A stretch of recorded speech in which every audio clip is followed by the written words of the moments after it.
This is obviously ASMR,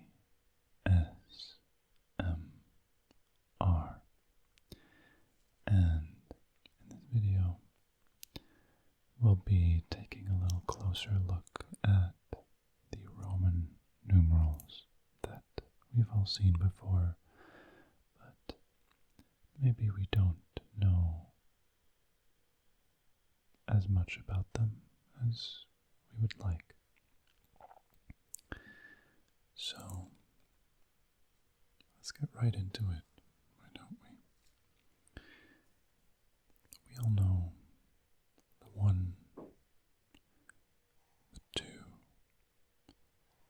the 3. We know the 5, of course, being the V. We know that X is the 10. Maybe a little bit lesser known is the L as the 50. The C is the 100. The D is the 500.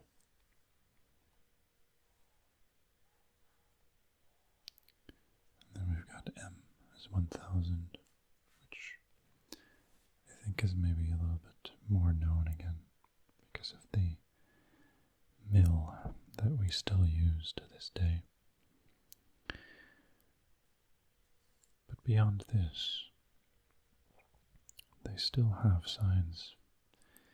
If you want to write 5000, you don't need to write 5 M's. You can, but you don't need to.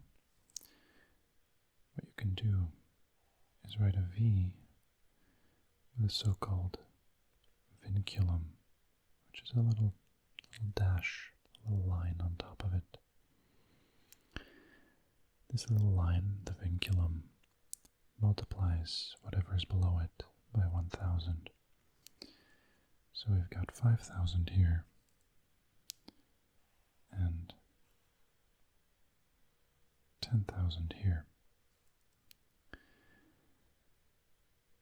This can keep going infinitely. If you want to multiply this by another 1000, you put another vinculum.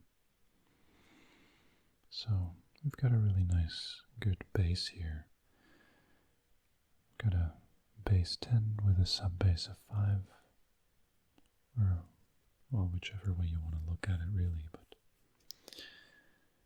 but it is an additive system. There's no place value. And I said additive, but as we all know, it's also subtractive. So for example, a 4 would be written like this, not 4 stripes, for lines, for eyes, but IV, 1 subtracted from 5. And in the same sense, we've got 9 or 40. So we've got a little mix of additive and subtractive, and there is a good reason that they do this. Because, for example, 9 written as IX is a lot shorter than if you needed to write V1, 1, 1, 1. And numbers in Roman numerals can already get quite long. If you want to express the number 1888, like the year, in Roman numerals, and I need to keep in mind that I might run out of space, but let's try this. We have an M for the 1000, then a D, 500,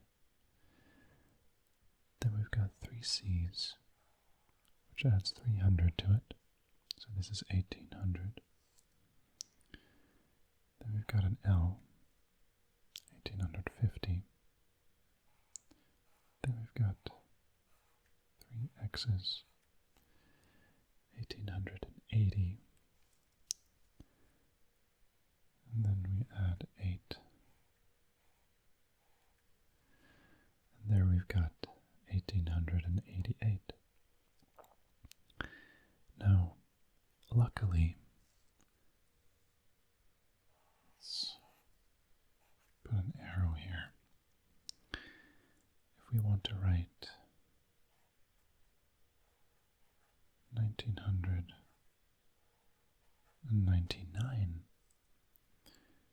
it becomes a little bit shorter instead of longer. So we've still got that M. But in this case, we want to subtract 100 from the next M. And we want to subtract 10 from the next 100. And we want to subtract 1 from the next 10. So here we've got 1999, which becomes shorter instead of longer. This would be a massive pain if we needed to add another C, another X, and another I. That would be an incredibly long string of characters just to express this number. Of course, if we want to express something like 10,000, that's much shorter than in our decimal system. Here we're using 5 characters for something that they express with 1. But, of course, we also do have a shorthand for this, which would be 10K. Which still isn't, it's still not as short as this, but it's much more convenient to be able to stick to around 3, maybe 4 characters, as you would, for example, with, you would go to 100K, and then you go to 1 million, 1M. So at maximum, we have 4 characters, and then we make up a new little letter. And with Roman numerals, you don't have anything like that. Of course, you could round it. You could do that. So, if in this case you didn't care that it's about the exact number, but you just want to round it, then of course you could express this with just MM. And of course, you could round this to 1900, for example, MCM. So, they might have done that, who knows. But writing it out completely is obviously very inconvenient. So,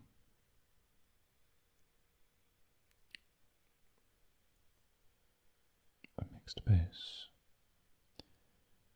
no place value, additive and subtractive, and inconveniently long. But have you ever wondered how much of a pain it would be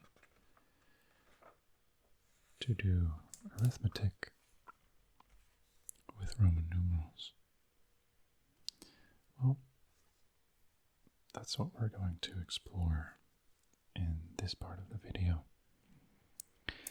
So, of course, adding is fairly simple. If you want to add two numbers together, you simply write them together. So let's say we've got M,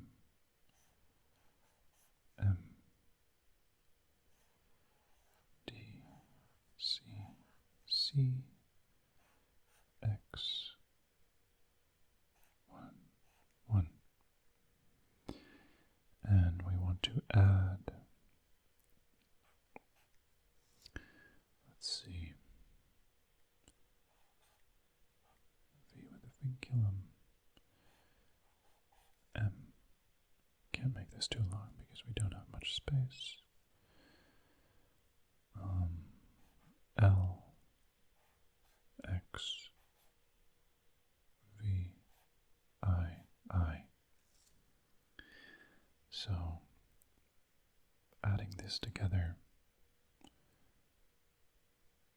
we simply write them together. For example, we've got 2 1s here, and we've got 7 here, but we can also see it as 2 1s here. If we add those together, we've got 4, but it's not going to be V and then 4, because that would make 9, and 9 we would write as IX. But let's ignore that for now, and simply write down the 4. So let's say we've got 4 of these. We've got a V. We've got 2 X's. We've got an L and 2 C's.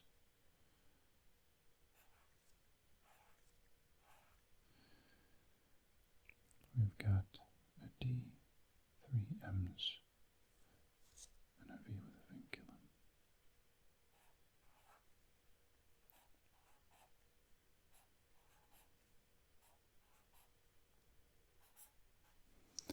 So this is the resulting number. Now we do need to make sure that we don't need to collapse anything, and we do, because this right here, of course, becomes IX. But aside from that, this is the resulting number. So, as we can see, addition is fairly trivial. So, let's take a look if we can do some multiplication. And actually, let's first do it in our decimal system, just as a little reminder. So let's take 723 times 46. 3 times 6 is 8. Carry the 1. Sorry, 18. Carry the 1. 6 times 2. 12. We carried the 1, so that's 3 there. 6 times 4 is 42. Carried the 1.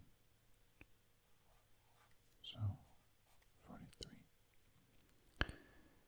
Then 4 times 3 is 12.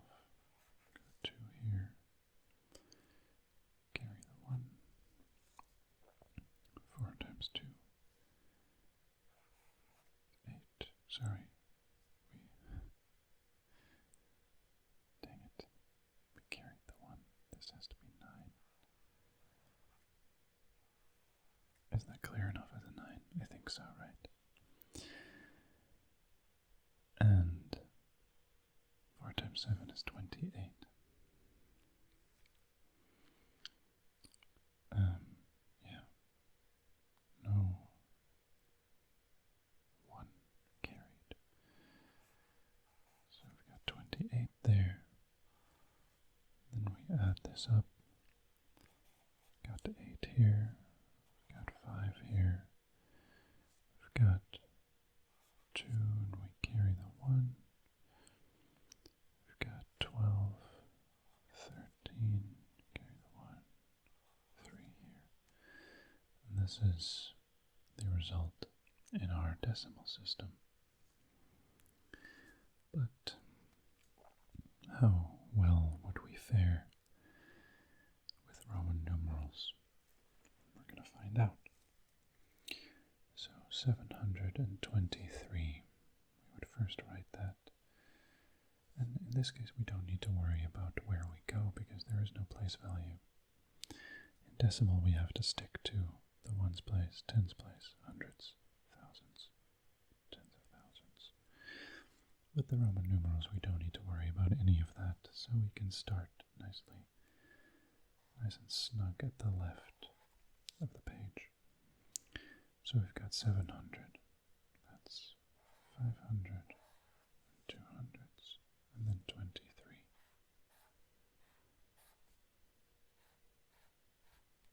23, alright. And then we've got 46, which is just XL, and then VI. Right? Okay, so we'll just apply the same logic as this, but we can't be carrying ones like we did here. So it'll be a little bit different, but not too much. What we'll do is still multiply 6 by 3, which is 18, which gives us 18 right there. Then we'll do 6 times 20. 6 times 20 is 120. So we've got 120. Then we've got 6 times 200. Well, that's just 10 times as much. So we've got M, C, C, 1,200. Then we've got 6 times 500, which is 3,000. And just to not run out of space,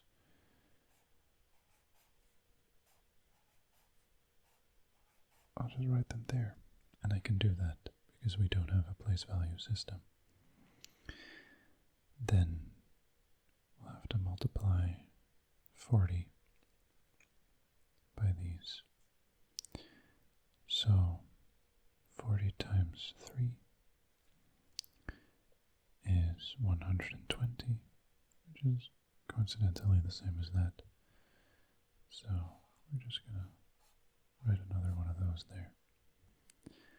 And we've got 40 times 20. 40 times 20 is 800, of course. So we've got D, C, C, C.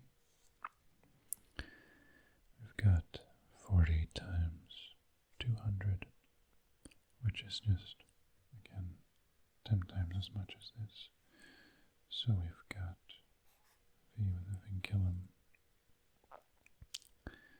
and M, M, M, and then 40 times 500, which is 20,000. Yes. And 20,000, of course, is 2 of those. And then we simply need to add this together. So let's start with the biggest things first. We'll probably need to write it a little bit smaller so we don't run out of space. So we've got those, we've got that one. We've got M, M, M, M, M, M, M. So we've got 7 M's. So we'll add another one of these. And then 2 of those. We've got only 1 D. So we'll add that there. We've got 1, 2, 3, 4, 5, 6, 7 C's. 7 C's is 1 D and 2 C's. Sailing the 7 C's. And it's okay that we're doubling up on these for now. Normally you wouldn't see this, but we'll get to that step afterwards. Now that we've got the C's, let's see, do we have any L in here? We have no L. X's, of course we have 1, 2, 3, 4, 5, so that will give us an L. We took the L, and then we've got 8 left. So this is our number, and of course we collapse some of this, so our final outcome would be 2 X's with vinculum, but this becomes 1 more X with vinculum. Then we've got 3 M's.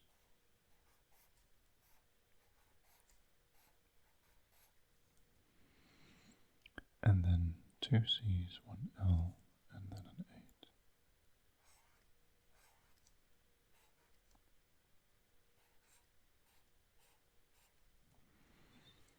And let's see that that's correct.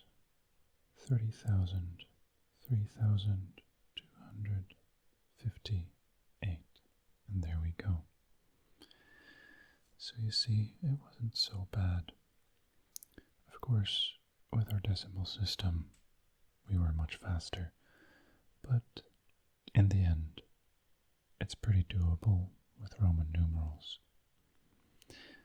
Now, this is not likely how they actually did it. What was used in Roman times is an abacus. I sadly don't have one, but it would be cool to do a future video with an abacus showing how to do calculations with that. But that's not the only way. I actually read about a method that the Romans would have used for written down math.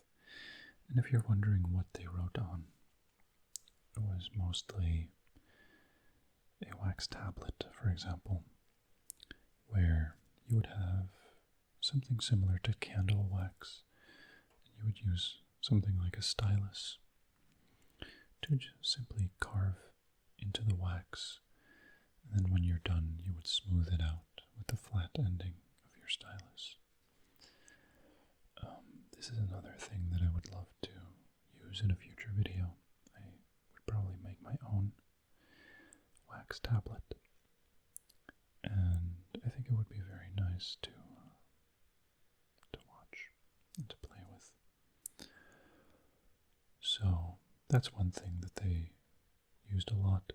They would take it with them. They would bind a few wax tablets together. It's kind of like a little notebook. They would take this to school, for example, and they would take notes in that. And that's something that they could have written down calculations on.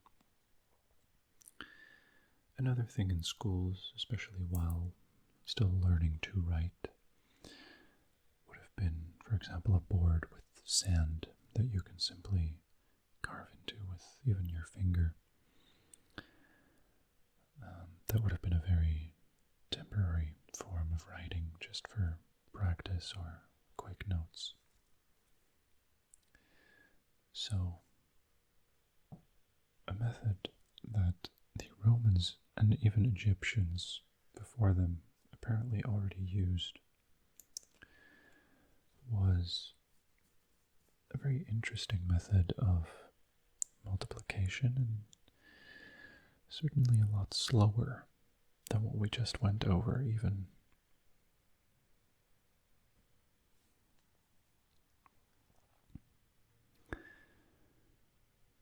Alright, I took a little break, had a little good night's sleep, and now I'm back to go over a method that the Romans would have used to do their multiplication, if the sources that I found are to be trusted.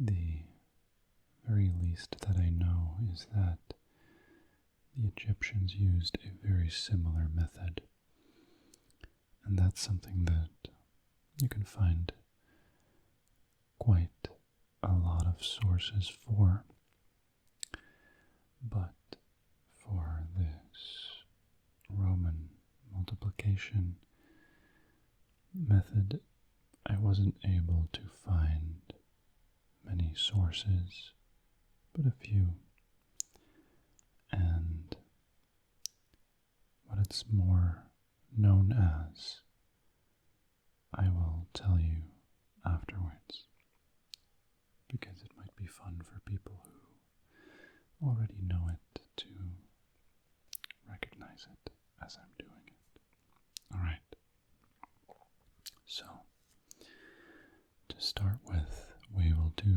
the multiplication using our decimal numbers, but with this Roman multiplication method, just so you can see more clearly what's going on.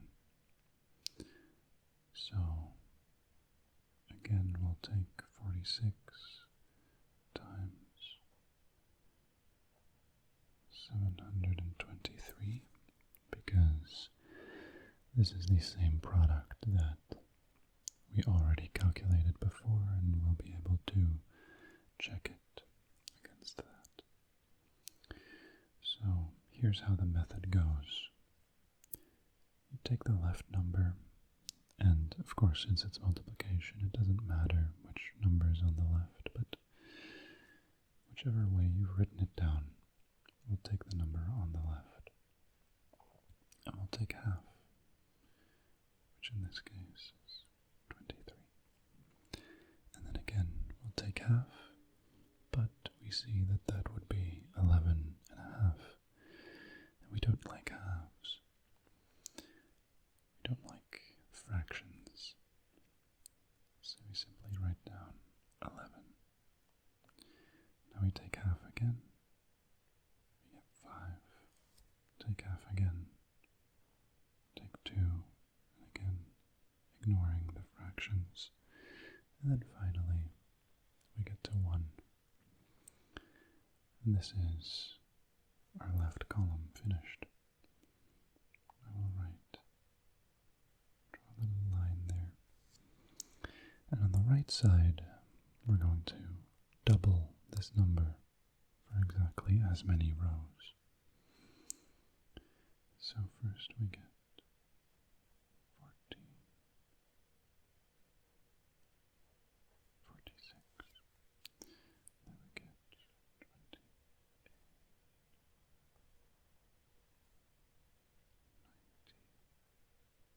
92, and then this gives us 5, 7, 8, 4.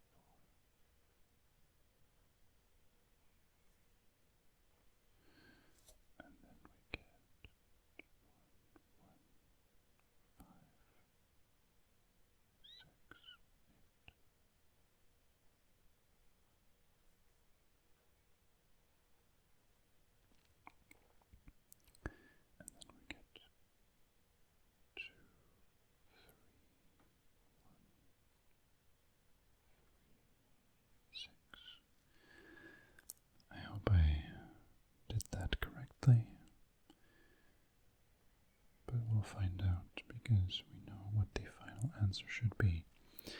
Alright, now we're going to cross out every row that is even, which is only these two. Every row that is even on the left, excuse me. So here we've got 1 that's odd, we keep it. We've got 2 that's even, cross it out. We've got 5 odd, keep it. 11 odd, keep it. 23 odd, keep it. And finally 46, which is even, so we cross it out. Now, the leftover numbers on the right is what we need to add up. So first of all, let's see, we've got 6 and 4, which makes 10, and then we've got 8. So 8 is going to carry the 1.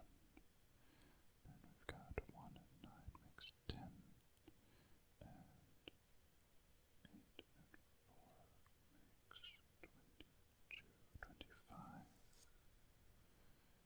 So we've got 5 and carry the 2. 2 and 8 makes 10, and 7 and 4 makes 21, 22. So we've got 2 and carry the 2. And then we've got 5 and 3 and 2 makes 10.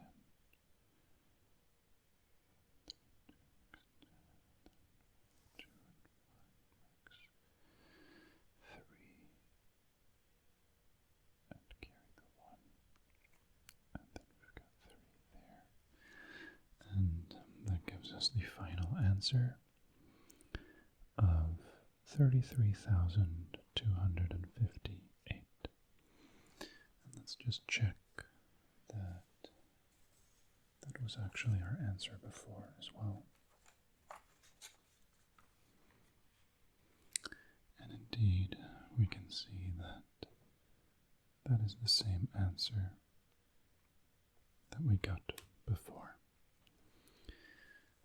So, good job, Romans.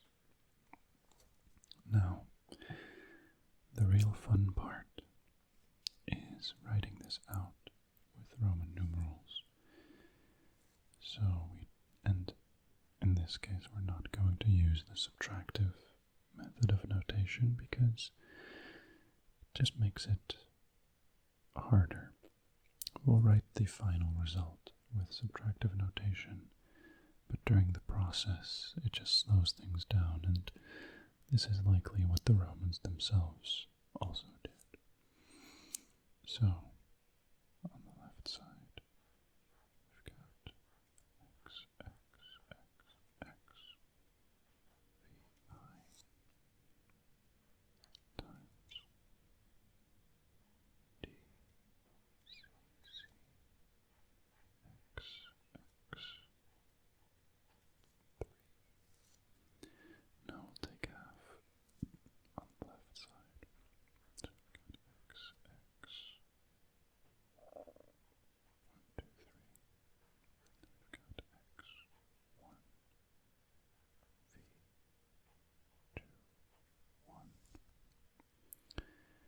And then I'll draw the line here. And then we've got D makes an M, and CC makes 4 C's, X, X makes 4 X's, and 3 makes 6. Now, 1M makes 2 M's, 4 C's makes 8 C's, which is D, C, C, C. 4 X's makes 8, so that's L, X, X, X, and then we've got another X from here, and 2. Now, MM DCC, DC, 90 makes 180, so that's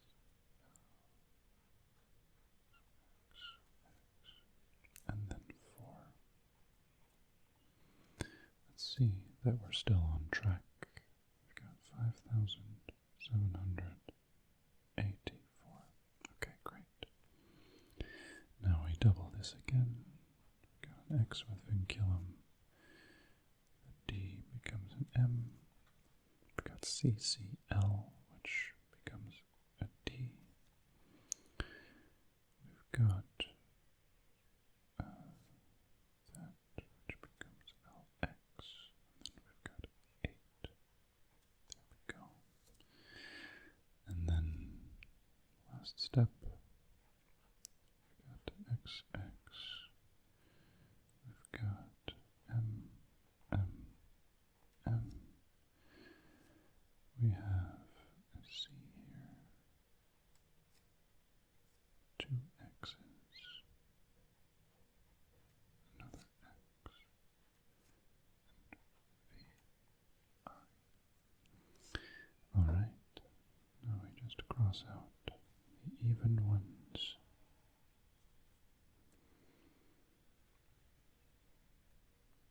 And then we'll start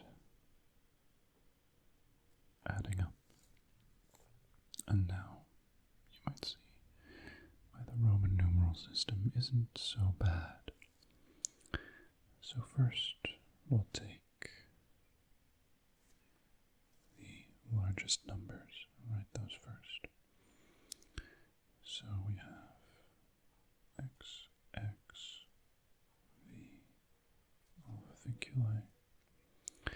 Then how many M's do we have? We have 1, 2, 3, 4, 5, 6 M's, which makes another V with vinculum and an M.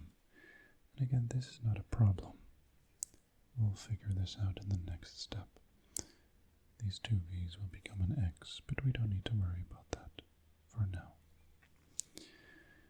Then we move on to the D's, which makes another M. Then how many C's do we have? 1, 2, 3, 4, 5, 6, 7, 8, 9, 10, which makes another M. How many L's do we have? 1, 2, which makes for 1 C.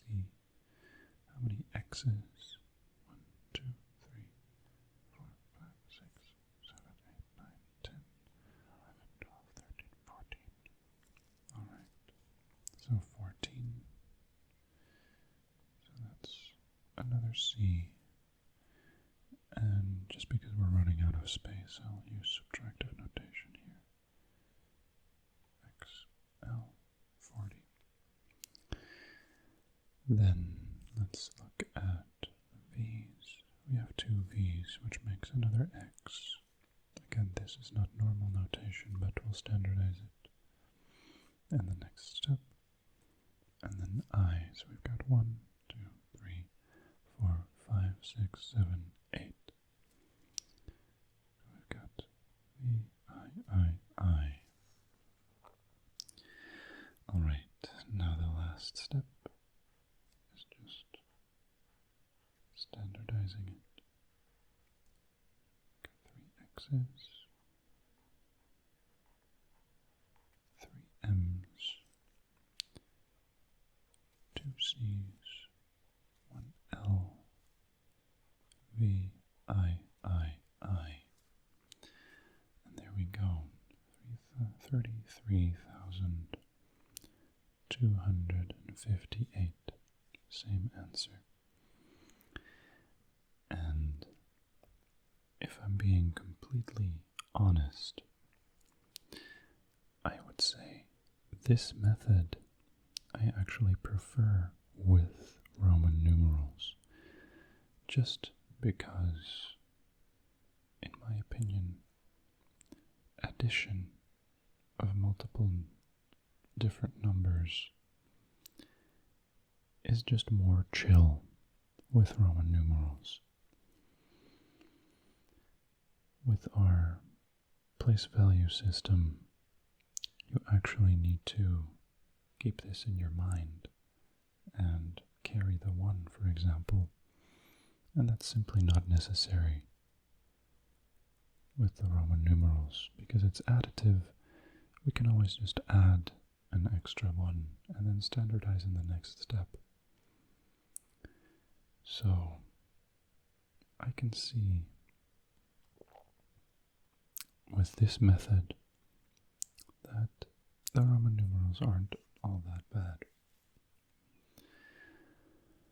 Now, of course, this is still less convenient than doing a multiplication like we did before.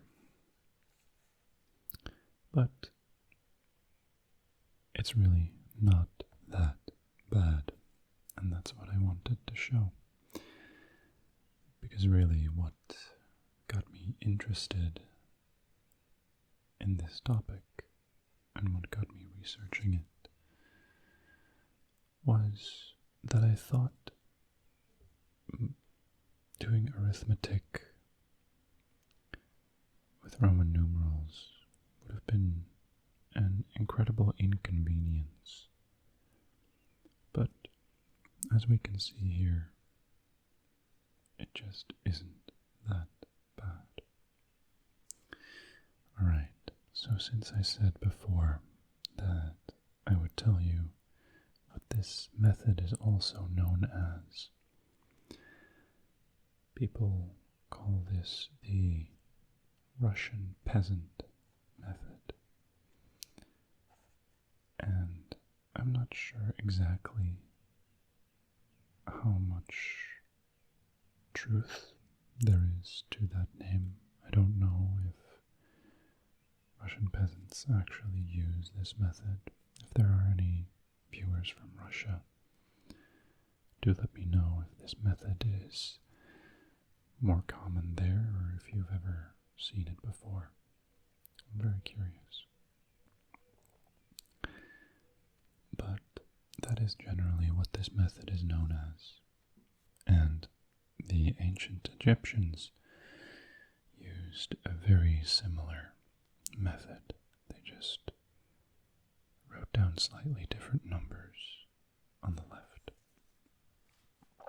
They went from 1, 2, 4, 8, and so forth.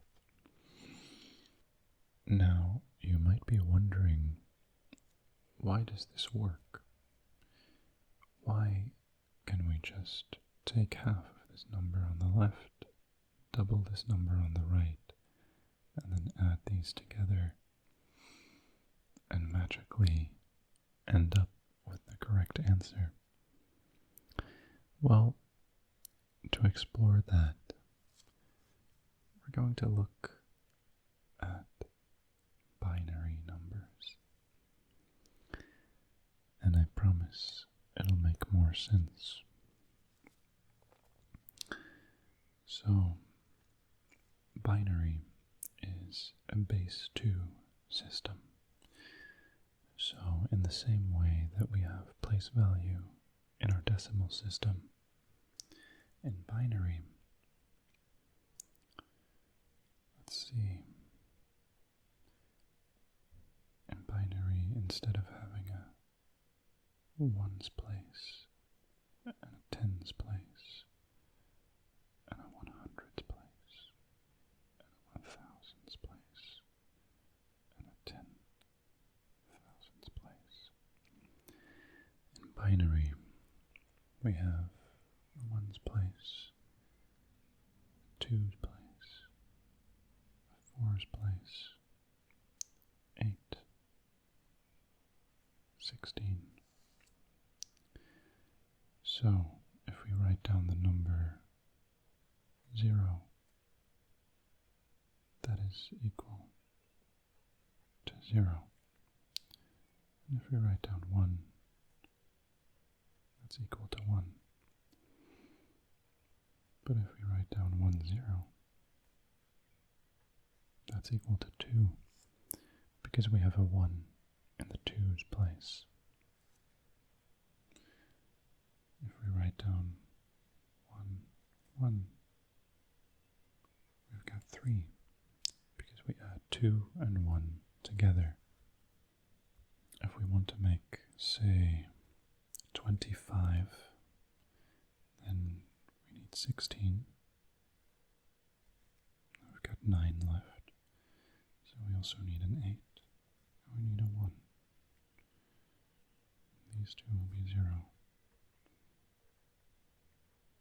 That's 25 in binary. We've got 1 plus 8 plus 16. Alright, now that you know roughly how binary works, let's do some binary multiplication. So let's take slightly smaller numbers in this case. Let's not go as high.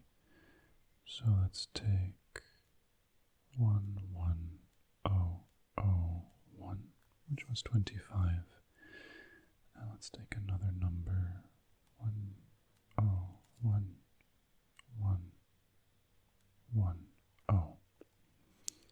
Completely random. I actually don't know off the top of my head what this number is in decimal. We've got 32 here.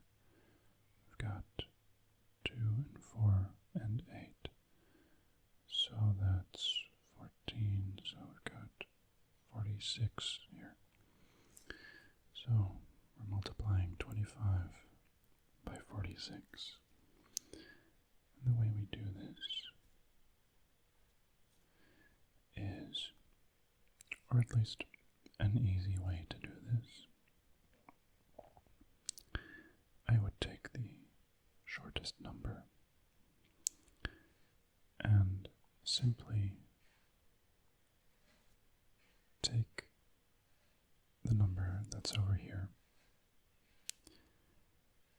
because this is a 1, and it's going to be 1 times this, right? So we write this number here once, but to make it easier for ourselves, we're just going to write this number diagonally. 1 there, and 1 there. And now what we'll do, since these rows start with a 0, we can ignore them. Since these rows start with a 1, we cannot, so this is where we fill in this number. So we've got 1, 0, 1, 1, 1, 0. Same here. 1, 0, 1, 1, 1, 0. And then we add this together. So we've got a 0 here, 1 here, 1 here, 1 here. We've got a 1. We've got 1, 1, 1, so that's 1, and we carry the 1. We got again 1, 1, 1, so it's 1, and we carry the 1. Got 1, 1, so that's 0. Carry the 1. Got 1, 1, 0. There we go. And this is the final answer.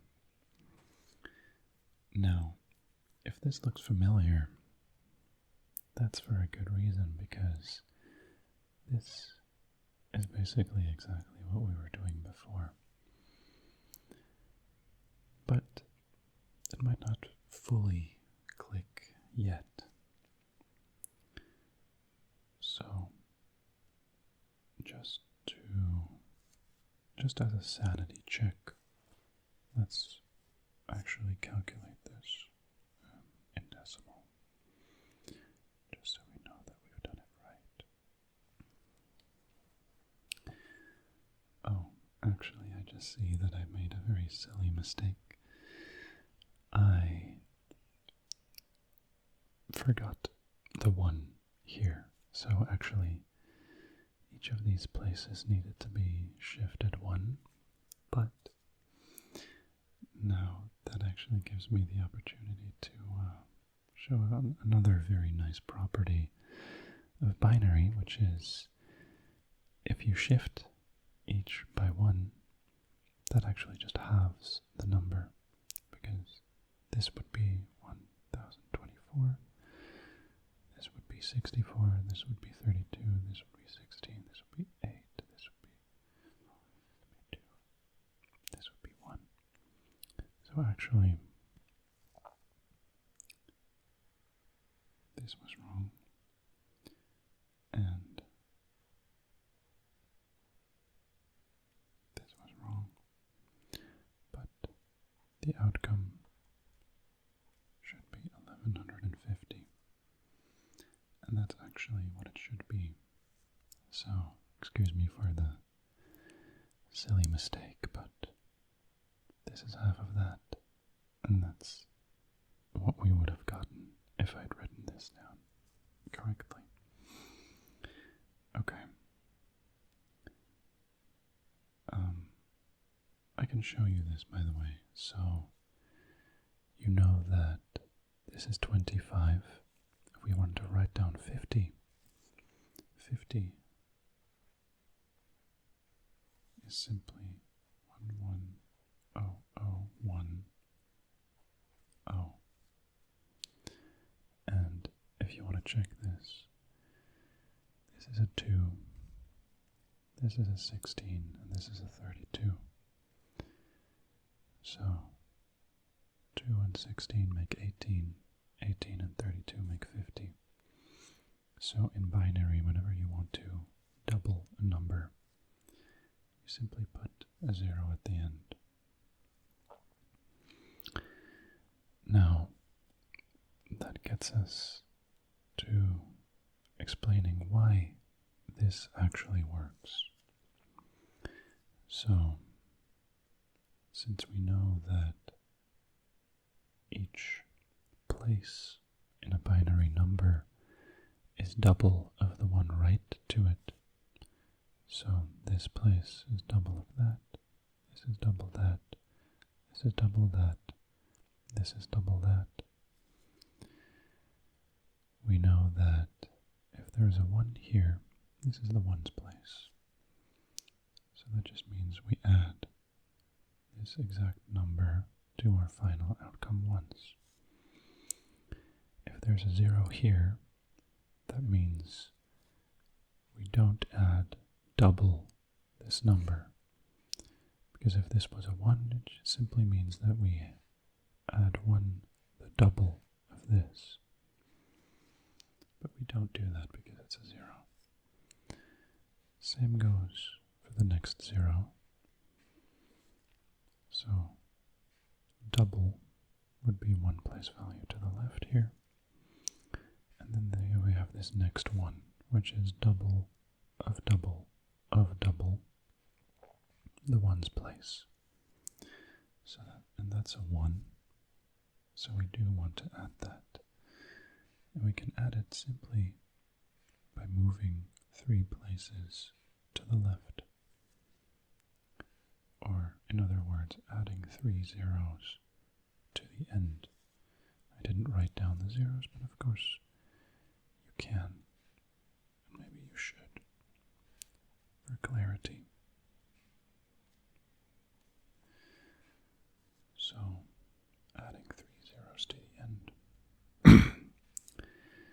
is double of double of double of the ones place. And this is what we do add. And then adding 4 zeros to the end, we have double of double of double of double of the ones place. And that is something we also add because that's a 1. Then simply add it together and get the final outcome.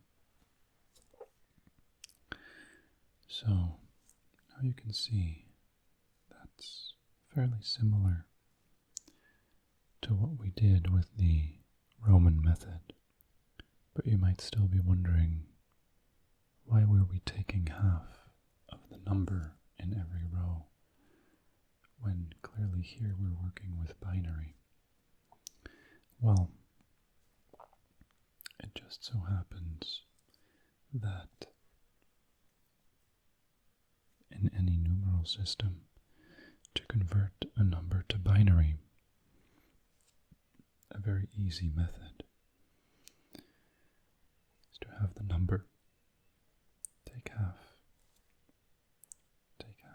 ignore fractions, take half, take half, and then for every odd number you write a 1, and for every even number you write a 0, and then here we have the binary for 50. So as you can see, we already have the binary number written from top to bottom, which is exactly what we have here. And because with the last method, the multiplication doesn't make use of place value, they don't need to be diagonal like this. Now, if you're wondering why this works, we'll just fall back to the fact that adding a 0 to the end doubles a binary number. So if we take 101, for example, we know that it'll be 50, but with a 1 at the end, right? So the trick here is noticing that if we have any binary number like 11010,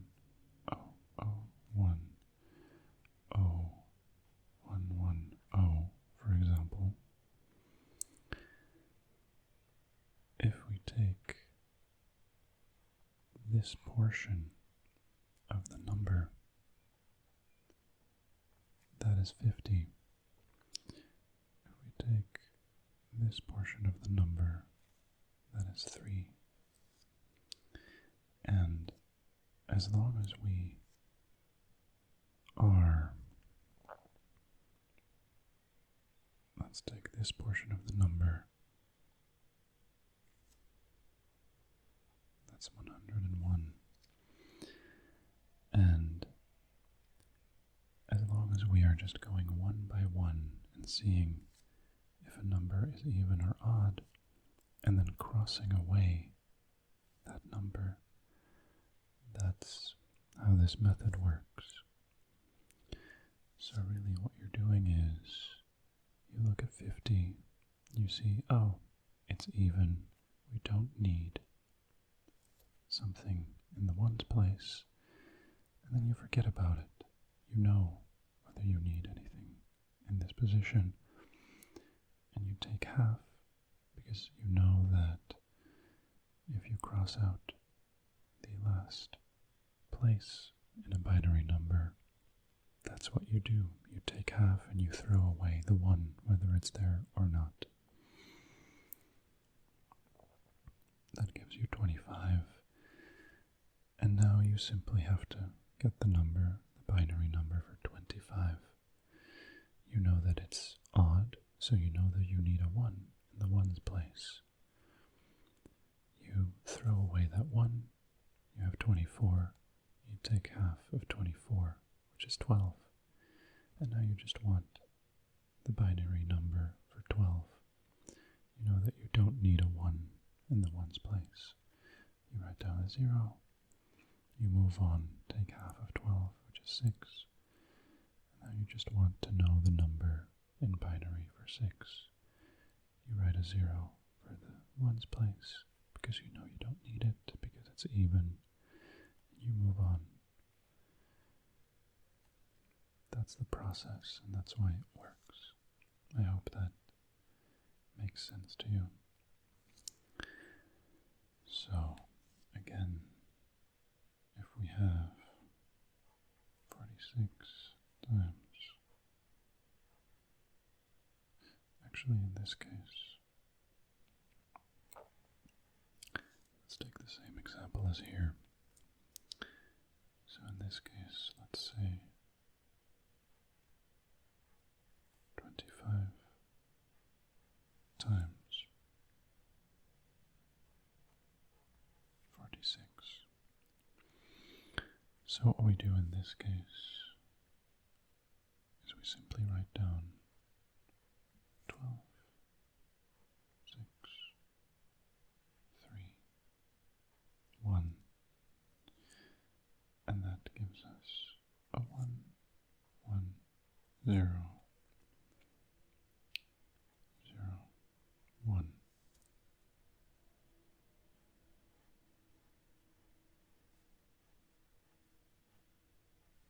Ignore that. Okay. So this gives us the binary number, which means that we already know which rows we can ignore, just like we did here with binary multiplication. So we already know we're not going to need those rows. And then we multiply 46 by 2. So we get 92, we get 184, we get 368, and we get 736. And this means we know this number here is 368. This number here is 736. This number here is 46. Then, just like here, you simply add them up, and that gives you the outcome. So basically, the ancient Romans and also the ancient Egyptians were doing binary multiplication. Alright, so just for the heck of it, and to challenge myself because I haven't tried this before, we'll see if we can do the Roman division method. It's using the same principle, but it's a little bit clunkier. But to do that, first we'll do a long division. So what we'll do is we will divide 713 over 12. Okay, so this fits in there like that. 5.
6 repeating, and that is indeed correct. And with long division, very easy to calculate. But let's take a look at how the Romans might have done it. So, using the same binary principles that we just saw, they would write down 1 and 12, 2, 24, 4, 48, 8, 96, 192. That becomes 384. Then we go to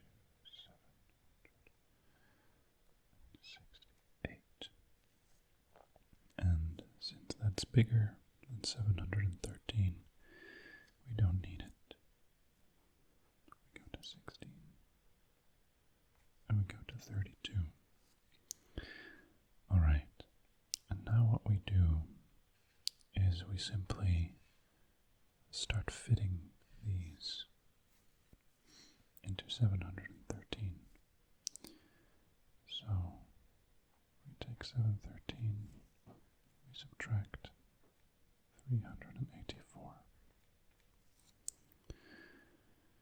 Alright, so we take 4 from 3, which gives us 9, subtract 1 more here, 8 from 1, so 9 from 1, 2, and subtract 1 more here, 4 from 7, gives us 3. So now we have 329, we subtract 192. So we have 7 here, and then we have 9 from 2, which gives us 3, and 1 more here, 2 from 3, gives us 1. 137, we subtract 96, which gives us, let's see, we've got a 1 here, that's 41, and then 48 does not fit in there, so we go with 24. This gives us 7, 3 from that, 17, and then we subtract 12 from that, and then we have a remainder of 5. And then what we do is we write down, we used 32 here, we used 16, we used 8, we used 24, we used 1. So we add these together, we get, let's see, 40, 56, 58, 59, with a remainder of 5. And the Romans did not have a comma, they didn't have a place value system. They had fractions, I think, but in this case, our fraction could simply be 5 over 12, because we know the remainder is 5. So, as you can see, Roman division is definitely not as convenient as long division, but it's also not that bad. Again, just for fun, we'll do the same division with Roman numerals, because after all, this is a video about Roman numerals. So we will divide 713 over 12, which means that we write down 12 and double 12.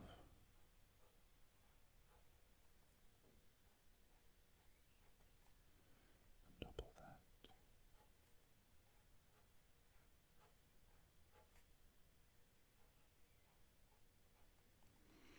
And double that.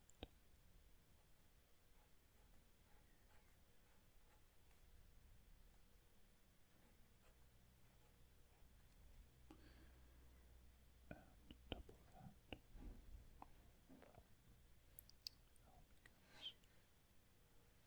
See, 8 of these are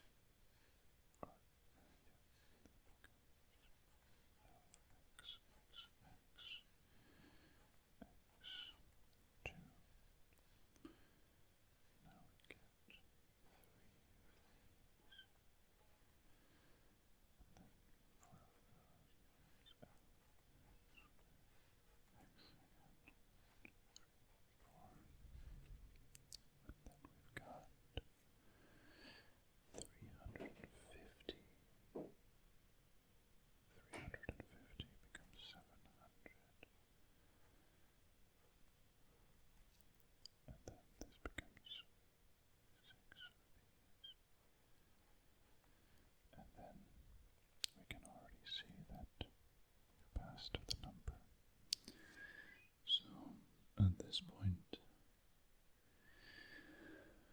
we stop there. Now on this side, we have 1, 2, 4, 8, 16, and 32. Now comes the fun part. We will subtract these numbers from 713.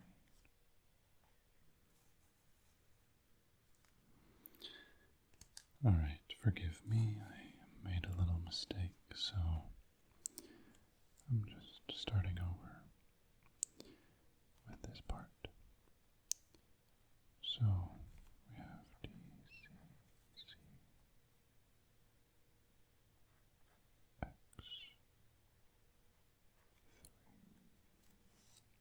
3, and we subtract C, C, L, X, X, X, 1, 2, 3, 4.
just one little note from the end of the video. I looked it up, and the Romans actually had a specific way of writing fractions.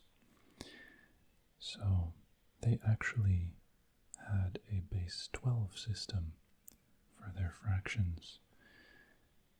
And as we might discuss in a future video, base 12 has a lot of advantages.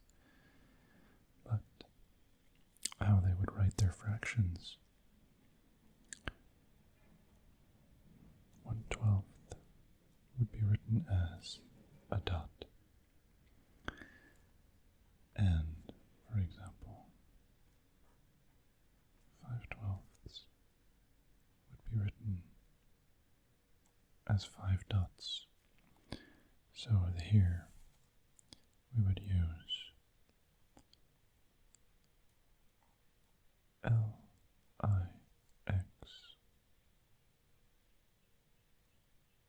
with 5 dots. Interestingly, 6/12 they would write as an S. And then, for example, 11/12 they would write as an S with 5 dots, sticking to their additive system. So I didn't go into depth about fractions, but this is how they work. I just felt that I needed to add this because we did use a fraction here, but this is not how they would have written it. So, all in all, it's not the most elegant method, but it works, and that's what's important. And subtraction in Roman numerals is kind of fun, I have to admit. It is pretty satisfying to cross things out. So, we've looked at the basics of Roman numerals. We've looked at adding them together. We've looked at multiplication in something similar to our method, and it wasn't so bad.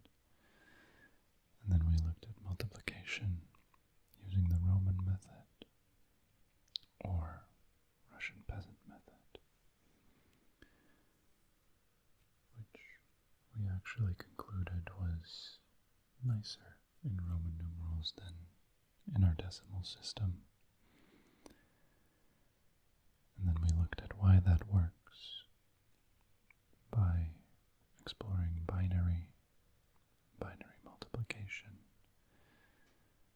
and how to convert any number into binary from any writing system. And then we took a little look at Roman division, which isn't the nicest method to work with, but it's not bad. It's workable. And with that, I hope that you enjoyed this video, and I really hope that people like it, because this is the second video of this kind that I've made, the first being an exploration of cuneiform and Babylonian numerals and their sexagesimal system, and now this one. And I think it's a lot of fun to explore this kind of stuff and then to do my best explaining it to you. So let me